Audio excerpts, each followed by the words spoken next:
Assalamualaikum warahmatullahi wabarakatuh. Kita syukur kepada Allah Subhanahu wa Ta'ala di mana pada pagi hari ini kita bisa berkumpul di sini guna menghadiri paparan dari guru CGP angkatan ke-11 SDN 74 Palembang. Susunan acara diseminasi budaya positif calon guru penggerak angkatan 11 Kota Palembang SDN 74 Palembang. 1. Pembukaan. 2. Kata sambutan Kepala Sekolah SDN 74 Palembang atau yang mewakili. 3. Pemaparan materi oleh calon guru penggerak angkatan ke-11. 4. Tanggapan dan tanya jawab. 5. Doa dan 6. penutup. Marilah kita buka acara ini sama-sama dengan melafazkan basmalah. Acara kedua yaitu kata sambutan Kepala Sekolah SDN 74 Palembang yang akan diwakili oleh Ibu Arika SPD. Kepada Ibu Arika kami persilakan.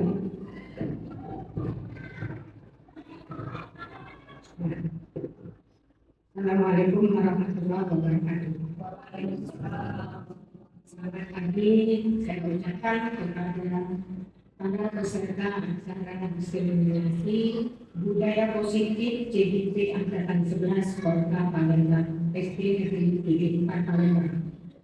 Salawat dan salam kita panjatkan kepada junjungan Nabi kita Muhammad SAW yang telah memberikan syafaat. Selanjutnya, atas nama Kepala Sekolah SD Negeri 74 Palembang, saya ucapkan selamat datang kepada seluruh peserta yang telah hadir. Mudah-mudahan kita dapat menggunakan kesempatan pada hari ini dan mudah-mudahan kita dapat mengikuti diseminasi hari ini sampai kegiatan selesai. Sehingga ilmu yang nanti kita dapat kita aplikasikan di kemudian hari atau pada saat kita di pembelajaran sehari-hari. Demikianlah kata sambutan yang dapat saya sampaikan atas nama Kepala Sekolah SD Negeri 74 Palembang. Semoga sukses acaranya dan mohon maaf jika ada kata yang salah dan kurang berkenan. Saya akhiri dengan wabillahi taufiq wal hidayah. Wassalamualaikum warahmatullahi wabarakatuh.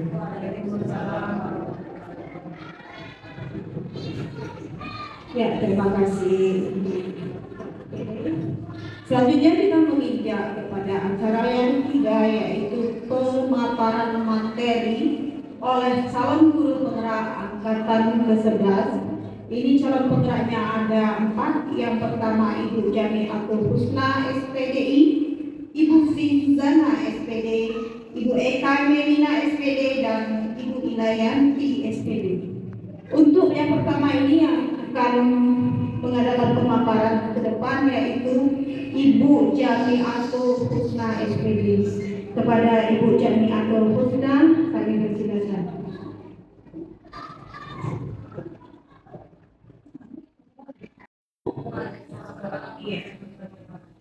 Terima kasih Ibu Siti Aisyah yang memperkenankan saya untuk mempresentasikan diseminasi modul 1.4 budaya positif ya. Di sini saya akan memperkenalkan diri saya terlebih dahulu. Nama saya Jamiatul Husna SPDI, CGP angkatan 11 Kota Palembang. Ini adalah Bapak Rudi Irawan sebagai fasilitator saya, Bapak Indri Saputra sebagai pengajar praktik saya. Baik, untuk mengawali pemaparan ini, kita ice breaking dulu ya Bapak Ibu ya, agar tidak tegang. Gimana? Mau? Ya, setuju. Mari berdiri semua ya Bapak Ibu. Ya.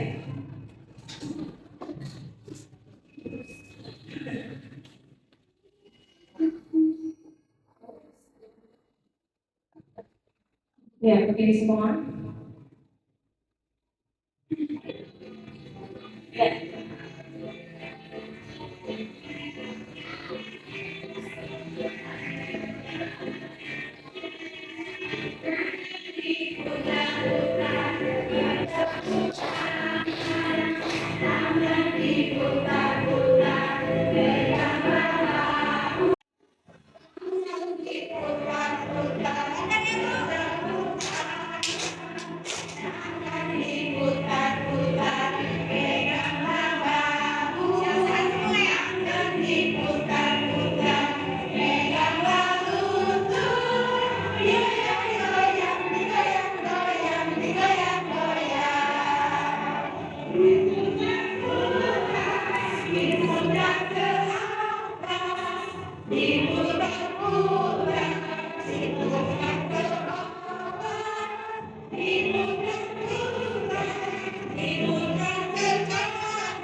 Iya, semangat ya Bapak Ibu ya. Iya, terima kasih. Ya, kita lanjut lagi ya Bu ya. Kita lanjut ke materi tentang diseminasi budaya positif. Nah, di sini mengasih ya. Ya, saya awali dulu dengan tujuan pendidikan ya Bu ya. Tujuan pendidikan berdasarkan pemikiran Ki Hajar Dewantara. Tujuan pendidikan adalah menuntun segala kekuatan kodrat yang ada pada anak-anak agar mereka sebagai manusia dan anggota masyarakat dapat mencapai keselamatan dan kebahagiaan yang setinggi-tingginya. Menuntun anak ya. Budaya positif. Budaya positif di sekolah adalah nilai-nilai keyakinan dan kebiasaan-kebiasaan di sekolah yang berpihak pada murid agar murid dapat berkembang menjadi pribadi yang kritis, penuh hormat dan bertanggung jawab. Next ya. Pada budaya positif, konsep budaya positif sering dikaitkan dengan kata disiplin, kontrol guru terhadap siswa untuk mencapai budaya positif. Ini adalah miskonsepsi tentang teori kontrol. Ilusi guru mengontrol murid, ilusi bahwa semua penguatan positif efektif dan bermanfaat, ilusi bahwa kritik dan membuat rasa bersalah mampu menguatkan karakter, ilusi bahwa orang dewasa berhak memaksa. Ini terkadang terjadi pada kita ya Bu ya, selaku guru. Nah, ini adalah kelima posisi kontrol yang harus dimiliki oleh seorang guru. Yang pertama adalah penghukum. Penghukum menggunakan hukuman fisik maupun verbal. Sering kita lihat ya Bu ya? Sering terjadi? Iya. Dua, membuat orang merasa bersalah Bu. Menggunakan keheningan yang membuat orang lain merasa tidak nyaman, bersalah atau rendah diri jadinya. Ketiga, teman, menggunakan hubungan baik dan humor untuk mempengaruhi seseorang. Tiga, monitor. Monitor di sini yaitu sebagai pemantau, guru sebagai pemantau, berdasarkan pada peraturan-peraturan dan konsekuensi. Terakhir yaitu posisi kontrol, manajer. Manajer di sini berbuat sesuatu bersama dengan murid, mempersilahkan murid mempertanggungjawabkan perilakunya, mendukung murid agar dapat menemukan solusi atas permasalahannya. Nah, di sini menemukan solusi atas permasalahan. Di sini nanti kita bahas tentang restitusi ya Bu ya. Baik, next. Pertama, posisi kontrol penghukum. Seorang penghukum bisa menggunakan hukuman fisik maupun verbal. Orang-orang yang menjalankan posisi penghukum senantiasa mengatakan bahwa sekolah memerlukan sistem atau alat yang dapat lebih menekan murid-murid lebih dalam lagi. Guru yang menerapkan posisi penghukum akan berkata, patuhilah aturan saya, atau awas, kamu selalu saja salah. Ini yang seringkali diungkapkan ya, diucapkan oleh seorang guru. Konsekuensi logis dari akibat penerapan peran kontrol penghukum adalah peran kontrol hukum maksudnya adalah kemungkinan murid marah ya. Kalau kita bicara awas itu kan marah kepada mereka dan mendendam atau bersifat agresif. Bisa jadi sesudah kembali duduk murid tersebut akan mencoret-coret bukunya karena kesal atau meja tulisnya, bahkan yang lebih parah lagi. Kedua, posisi kontrol. Posisi kontrol membuat merasa bersalah. Pada posisi ini, biasanya guru atau orang tua akan bersuara lemah lembut. Pembuat rasa bersalah akan menggunakan keheningan yang membuat orang lain merasa tidak nyaman, bersalah atau rendah diri. Kata-kata yang keluar dengan lemah lembut akan seperti, Bapak sangat kecewa sekali dengan kamu. Dengan kata yang lemah lembut ya Bu ya. Murid akan merasa menjadi orang yang gagal dan tidak sanggup membahagiakan orang lain. Artinya dia merasa bersalah ya. Kadang-kala sikap seperti ini lebih berbahaya dari sikap penghukum, karena emosi akan tertanam rapat di dalam. Murid menahan perasaan ya, kebanyakan anak-anak itu menjadi pendendam nantinya Bu ya. Baik, lanjut ya. Ketiga, posisi kontrol sebagai teman. Guru pada posisi ini tidak akan menyakiti murid, namun akan tetapi berupaya mengontrol murid melalui pendekatan persuasif. Persuasif itu ajakan ya Bu ya. Posisi teman pada guru bisa berdampak negatif atau berdampak positif. Jadi ada positifnya, ada negatifnya. Berdampak positif di sini berupa hubungan baik yang terjalin antara guru dan murid. Guru di posisi teman menggunakan hubungan baik dan humor untuk mempengaruhi seseorang. Kalau menjadi teman ibu-ibu, biasanya anak-anak itu ada dua. Dia merasa dekat dengan kita, atau hal yang negatifnya apa ya? Biasanya yang mereka lakukan, mereka kurang segan dengan kita ya, tanpa batas lagi dia mendekati kita. Benar ya Bapak Ibu ya? Iya. Keempat, posisi kontrol pemantau. Memantau berarti mengawasi. Pada saat kita mengawasi, kita bertanggung jawab atas perilaku yang kita awasi. Posisi pemantau berdasarkan pada peraturan dan konsekuensi. Dengan menggunakan sanksi, konsekuensi, kita dapat memisahkan hubungan pribadi kita dengan murid. Nah, di sini memisahkan hubungan pribadi kita dengan murid sebagai kontrol memantau. Pertanyaannya, yang diajukan seorang pemantau, peraturan apa? Apa yang telah kamu lakukan?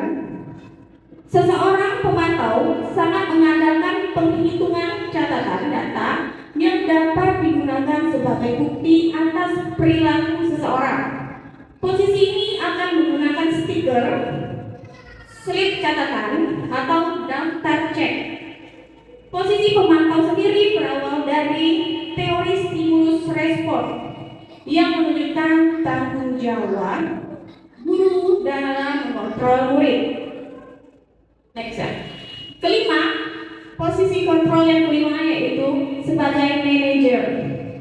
Posisi kontrol terakhir adalah manajer, yaitu posisi di mana guru berbuat sesuatu bersama dengan murid, mempersilahkan murid mempertanggungjawabkan perilakunya, mendukung murid agar dapat menemukan solusi atas permasalahannya sendiri.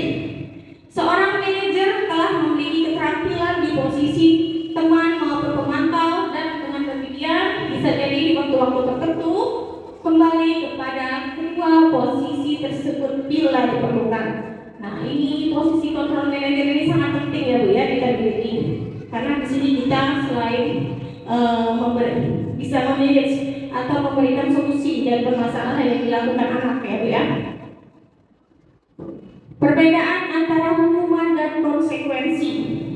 Nah, di sini seringkali dalam perbedaan ini ada kemiripan antara hukuman dan konsekuensi. Hukuman adalah sesuatu yang menyakitkan perlu terjadi dan sifatnya mendadak. Konsekuensi telah disepakati bersama dan pelanggar dibuat tidak nyaman untuk sementara. Sanksi yang diberikan berfokus mengajar anak bagaimana bertingkah laku lebih baik dari sebelumnya. Next ya. Hukuman atau konsekuensi. Nah, di sini kita bisa membedakannya ya. Nanti kita jawab apakah ini kasus ini merupakan hukuman atau konsekuensi. Siti mencoret-coret di buku ini. Ibu guru meminta Siti Aisyah. Siti segera membersihkan coretan di buku ini. Nah, di sini hukuman atau konsekuensi menurut Ibu? Iya, Ibu Ilai, silakan. Kalau menurut saya itu konsekuensi. Oh ya, konsekuensi ya. Kalau menurut Ibu Ilai ini konsekuensi. Ada yang menanggapi yang lain? Ya, Ibu? Tidak ada. Iya, di sini adalah konsekuensi ya Bu ya. Siti mencoret-coret di buku ini. Ibu guru meminta Siti segera membersihkan coretan di buku ini. Dia bersikap mencoret buku ini, artinya ada timbal balik, ada dia mencoret-coret dan dia berarti harus bertanggung jawab. Bentuknya harus bertanggung jawab. Bagaimana bentuk tanggung jawabnya? Apa? Iya, membersihkan coretan di buku ini ya Bu ya. Paham sampai sini ya Bu ya? Next. Ini kalau ini konsekuensi atau hukuman? Mencatat 100 kali di dalam buku kalimat, saya tidak akan terlambat lagi karena terlambat ke sekolah. Apa? Ya Ibu Miss Mary? Hukuman. Yang lain? Iya, Ibu Rita? Hukuman. Yang lain? Iya, kita sepakat. Ini adalah hukuman ya Bu ya. Mencatat 100 kali, ya hukuman. Ini pasti tidak bukan menyebabkan dia malah bertanggung jawab ya. Dia malah mungkin menjadi emosi, marah. Dia merasa tidak nyaman ya. Baik. Jadi Ibu sampai sini paham dulu ya antara konsekuensi dan hukuman ya Bu ya. Baik. Dear Dosen, dalam bukunya Restructuring School Disiplin menyatakan ada 3 alasan motivasi perilaku manusia. Yang pertama, untuk menghindari kenyamanan atau hukuman. Iya. Bagaimana? Kenapa orang kadang-kadang merasa disiplin? Aku tuh pengen loh disiplin. Kenapa? Salah satu alasannya ini Bu, untuk menghindari ketidaknyamanan atau hukuman. Ya, bukan merasa dari dalam diri ya, merasa tidak ingin dihukum saja. Kedua, untuk mendapatkan imbalan atau penghargaan dari orang lain. Bisa jadi maunya disiplin nih supaya dapat reward. Berarti dia ada iming-imingnya ya, ada kemauan atau tujuan yang ingin dicapai. Kemudian ketiga, mengapa orang disiplin? Untuk menjadi orang yang mereka inginkan dan menghargai diri sendiri dengan nilai yang mereka percaya. Dan diharapkan itu nomor 3.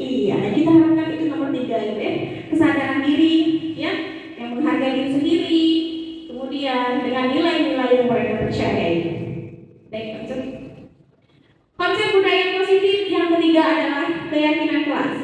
Keyakinan kelas adalah nilai-nilai kebajikan atau prinsip-prinsip universal yang disepakati bersama secara universal. Lebih lepas latar belakang suku, negara, bahasa maupun agama. Menurut Gossen tahun 1998, suatu keyakinan akan lebih memotivasi seseorang dari dalam. Keyakinan lebih memotivasi seseorang dari dalam, betul? Atau memotivasi secara intrinsik dari dalam. Seseorang akan lebih tergerak dan bersemangat untuk menjalankan keyakinannya daripada hanya sekedar mengikuti serangkaian peraturan. Murid-murid pun demikian. Mereka perlu mendengarkan dan mendalami tentang suatu keyakinan daripada hanya mendengarkan peraturan-peraturan yang mengatur mereka harus berlaku begini atau begitu. Tolak ukur. Pertama, terbentuknya keyakinan kelas melalui kegiatan kesepakatan kelas yang dilakukan guru dan siswa. Nah, Bu ya, saya tempoh hari pernah melakukan kesepakatan kelas. Pertama, saya ajukan dulu pertanyaan kepada anak-anak, kemudian anak-anak disuruh untuk mengeluarkan ide-idenya atau keyakinan bagaimana yang diinginkan di dalam kelas ya Bu ya. Di sini saya minta untuk menuliskan ide mereka itu maunya seperti apa keyakinan kelas yang akan kita buat. Mereka ada yang menjawab, ada yang disiplin, ada yang bertanggung jawab, ada yang jujur. Nah, setelah ini mereka tuliskan, saya minta untuk menempelkan stikernya ke papan tulis agar mereka dapat kreatif, agar bisa mereka teman-temannya juga bisa melihat ya bahwa mereka juga memberikan sumbangsi atas keyakinan kelas yang mereka buat di kelas. Kemudian, setelah mereka tempelkan, nanti kita kesepakati anak-anak itu ngaku bahasanya beda-beda ya. Misalnya kotor, jagalah misalnya idah kotor benar itu. Nah, kalau bahasa positifnya untuk keyakinan kelasnya apa? Kata positifnya atau cinta kebersihan, ini jangan kebersihan atau jangan terlambat datang ke sekolah. Jam. Tapi kalau keyakinan kelas itu sifat kata-katanya itu ajakan, namun lebih singkat dan lebih halus. Misalnya jangan datang terlambat ke kelas atau masuk ke kelas. Apa jam? Itu atau visi. Itu kalimat singkatnya adalah disiplin, ya Bu ya. Ini kesepakatan kelas 4D. Keyakinan ini ada pertokohan diri ya, tidak diantar di dalam kelas. Anak-anak kita diantar ke kelas ya Bu ya. Nah, di situ kita buat mandiri. Jadi mereka tidak lagi diantar orang tua ke dalam kelas. Baik, paham sampai sini dulu Bu? Ya, kita lanjut Bu ya. Kebutuhan dasar. Setiap tindakan murid dilakukan untuk memenuhi kebutuhan dasar mereka. Yang pertama, kebutuhan untuk bertahan hidup. Kedua, cinta dan kasih sayang. Nah, cinta dan kasih sayang ini sangat perlu. Ya Pak Ipan? Iya. Cinta dan kasih sayang sangat perlu. 3, kebebasan. 4, kesenangan atau fun. 5, kekuasaan, power. Baik, next. Konsep budaya positif yang terakhir adalah segitiga restitusi. Nah, ini ujung ini dalam penyelesaian kasus tuh ya. Menurut Gossen tahun 2004, restitusi adalah proses menciptakan kondisi bagi murid untuk memperbaiki kesalahan mereka sehingga mereka bisa kembali pada kelompok mereka. Dengan karakter yang lebih kuat, restitusi membantu murid menjadi lebih memiliki tujuan, disiplin positif, dan memulihkan dirinya setelah berbuat salah. Diane Gossen dalam bukunya Restructured School Discipline tahun 2001 telah merancang sebuah tahapan untuk memudahkan para guru dan orang tua melakukan restitusi bernama restitusi atau segitiga restitusi atau restitution syndrome. Nih ya Bu ya, segitiga restitusinya. Nih segitiga. Yang pertama adalah menstabilkan menstabilkan identitas. Setiap orang pernah melakukan ini, kamu bukan satu-satunya orang yang pernah. Oh maaf, ya betul. Kemudian melakukan validasi tindakan yang salah ya Bu ya.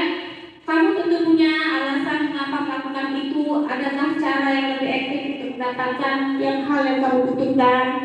Kemudian terakhir itu menanyakan keyakinan kelas ya.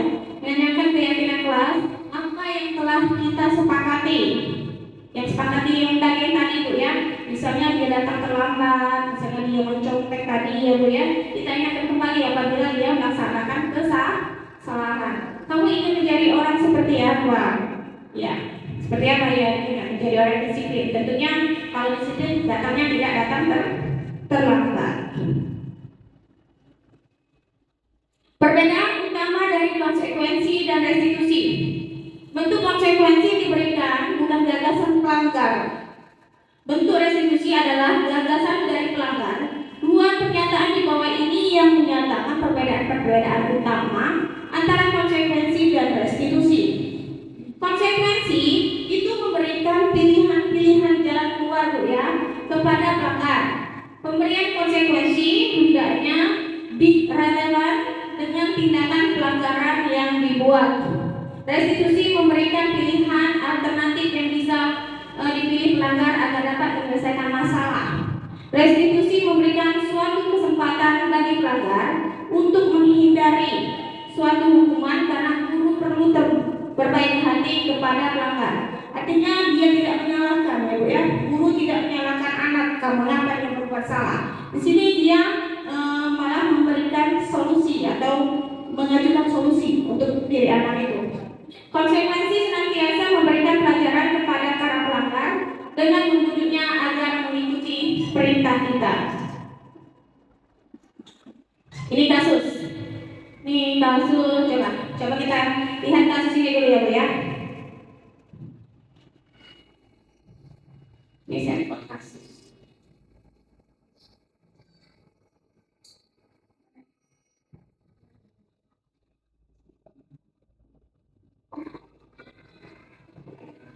Ini kasus anak contek.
Di sini guru menanyakan keyakinan kelas, yang mereka buat ya, tidak mencontek. Atau di sini diharapkan anak menjadi percaya diri, jujur.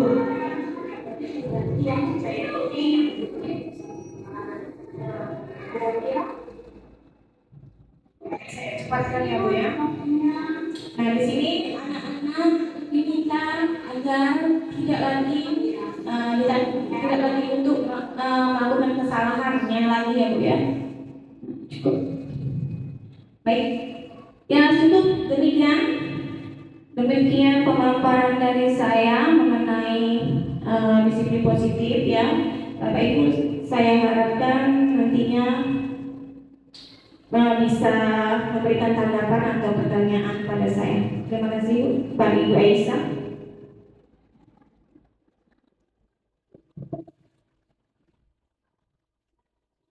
Ya, terima kasih kepada Ibu Jamiatul Husna yang telah memberikan pemaparan tentang diseminasi disiplin positif modul 1.4 tentang budaya positif. Ya, materi yang telah disampaikan oleh Bu Mia tadi, bagi yang ingin bertanya dan memberi tanggapan, kami persilakan. Ya, kepada Ibu Meli, dipersilakan.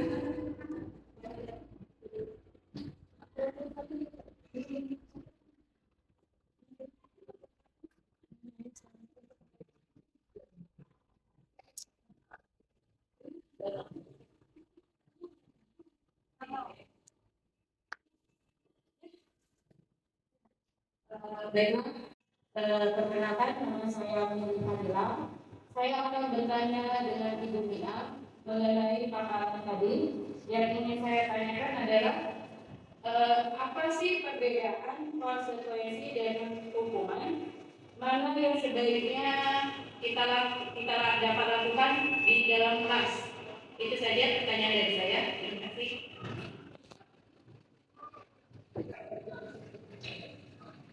Baik, kepada Ibu Meli Fadila, terima kasih atas pertanyaannya. Ibu Mia, ada satu pertanyaan dari Ibu Meli Fadila yang ditanyakannya, apakah perbedaan antara konsekuensi dan hukuman, dan bagaimanakah di dalam penerapannya di dalam kelas, yang mana harus kita lakukan atau sebaiknya kita lakukan. Nah, untuk Ibu Mia, kami silakan menjelaskan. Baik, terima kasih Miss Meli atas tanggapan dan pertanyaannya mengenai perbedaan antara konsekuensi dan hukuman. Ya. Konsekuensi itu Bu ya, kalau kita ini lebih kepada ingin ditumbuhkannya rasa tanggung jawab terhadap anak. Seperti tadi contohnya Siti mencoret-coret dinding misalnya. Konsekuensinya apa? Supaya dia bertanggung jawab, dia diminta untuk membersihkan dinding ya Bu ya. Ya, membersihkan dinding itu tanggung jawab. Berarti kita membutuhkan untuk tanggung jawab timbulkan terhadap si ini tadi. Kalau hukuman itu Bu ya identik dengan sikap memaksa atau kemauan gurunya sendiri ya Bu ya, yang menyebabkan anak-anak itu merasa tidak nyaman, ya, merasa marah, mungkin saja dia dendam setelah dari hukuman, dan hal itu tidak diperlukan dan tidak mesti dan tidak harus baiknya dilakukan oleh guru ya Bu ya di sekolah. Jadi menurut saya konsekuensi itu lebih baik dibanding hukuman. Dan cara penyelesaiannya itu melalui restitusi bisa, kalau masalah kedisiplinan seperti kasus tadi ya Bu ya, bisa akan menstabilkan identitas, kemudian menanyakan keyakinan kelas, ya begitu Bu. Baik, kami ya Bu ya bertanya. Ya Bu Aisyah. Baik, terima kasih atas pertanyaan Bu Mia ya. Kira-kira masih ada enggak dari peserta yang ingin memberi tanggapan atau pertanyaan lagi atas pemaparan Ibu Mia tadi? Kami persilakan. Ya, Ibu Ilai.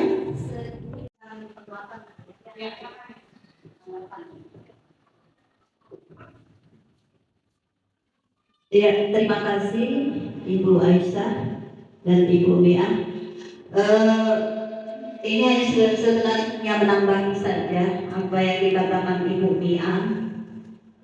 Sebenarnya hukuman itu kalau menurut saya Bu Mia ya, hukuman itu seharusnya memang harus kita hindari dan tidak boleh kita lakukan di dalam lingkungan sekolah, karena dampaknya sangat bagi anak itu sangat menimbulkan dampak negatif, bisa mereka tertekan atau tidak nyaman ya.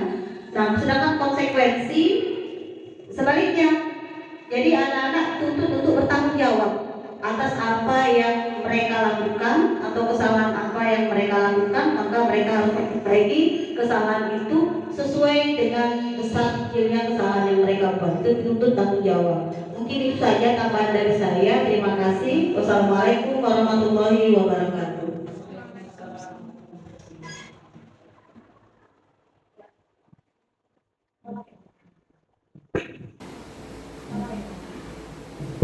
Ya, terima kasih kepada Ibu Ilayanti yang telah memberikan tanggapannya.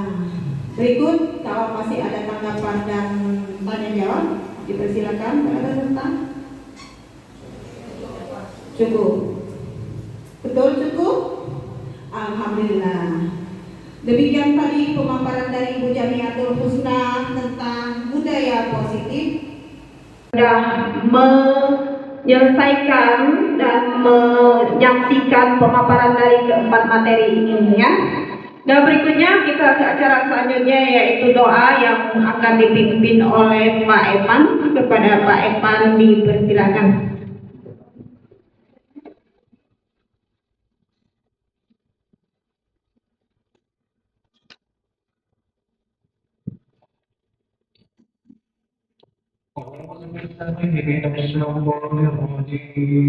بسم الله الرحمن الرحيم حمدا الشاكرين حمدا لك بمازدا يا ربنا لك الحمد كما ينبغي وجهك الكريم عظيم سلطانك اللهم صل على سيدنا محمد وعلى ال سيدنا محمد كما صليت على سيدنا ابراهيم وعلى ال سيدنا ابراهيم في العالمين انك حميد مجيد سبحانك لا نحصي ثناء عليك كما أثنيت على نفسك فلك الحمد حتى ترضى اللهم إنا نسألك العفو والعافية والمعافاة الدائمة في الدين والدنيا والآخرة اللهم يا غني يا حميد يا مبدئ يا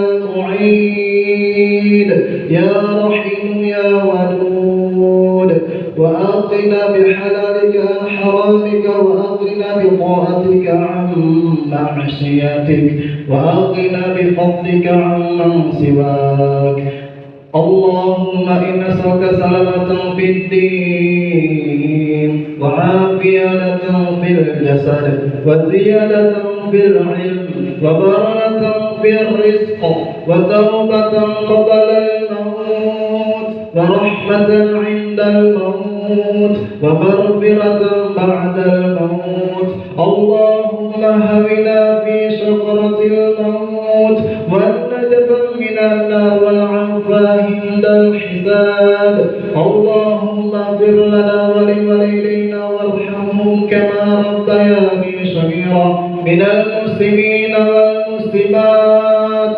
والمؤمنين والمؤمنات الأحياء منهم والأموات إنك على كل شيء قدير اللهم اغفر والمسلمين والمسلمات والمؤمنين والمؤمنات الأحياء منهم والأموات إنك على كل شيء قدير اللهم اغفر عنهم وارحمهم وعافهم واعف عنهم برحمتك يا أرحم الراحمين اللهم إنك عفو كريم تحب العفو فاعف عنا يا كريم اللهم إنك عفو كريم تحب العفو فاعف عنا يا كريم اللهم إنك عفو كريم تحب العفو فاعف عنا يا كريم اللهم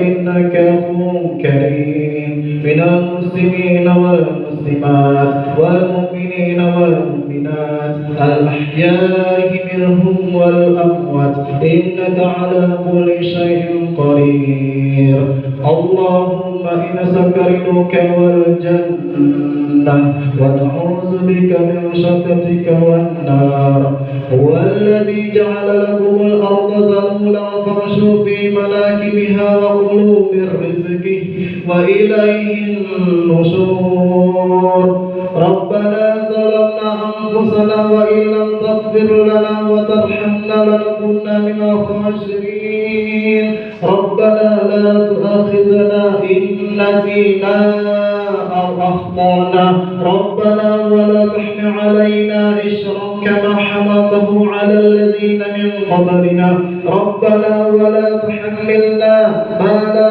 طاقة لنا به واعف عنا واغفر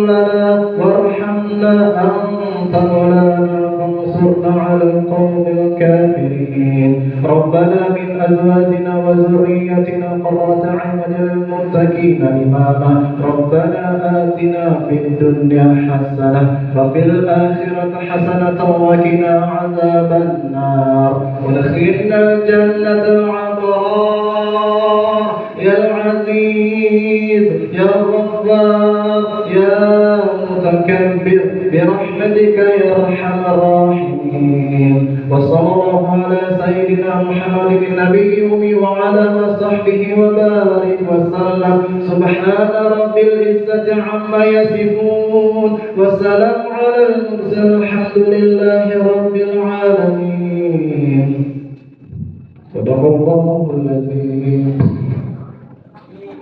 Amin. Sadaqallahul azim. Ya, kami ucapkan terima kasih kepada keempat CGP Angkatan 11 SDN 74 Palembang yang telah memberikan materinya pada siang ini, dan kita berharap apa yang disampaikan oleh mereka dapat bermanfaat bagi kita selaku seorang guru dan mendapatkan ilmu dari pembelajaran tadi. Dan kita harapkan juga kita semua sebagai guru bisa membimbing, mengarahkan, juga mendidik siswa serta mengimplementasikan dan mengimplikasikannya dalam kegiatan belajar mengajar kita di dalam kelas, sehingga tidak banyak terjadi lagi yang namanya hukuman ya yang sering kita lakukan di dalam kelas tersebut. Mungkin hanya itu saja yang bisa saya sampaikan. Selanjutnya saya selaku pembawa acara, apabila terjadi kesalahan saya mohon maaf, kepada Allah saya mohon ampun. Wabillahi taufiq wal hidayah. Wassalamualaikum warahmatullahi wabarakatuh. Upload untuk kita semua.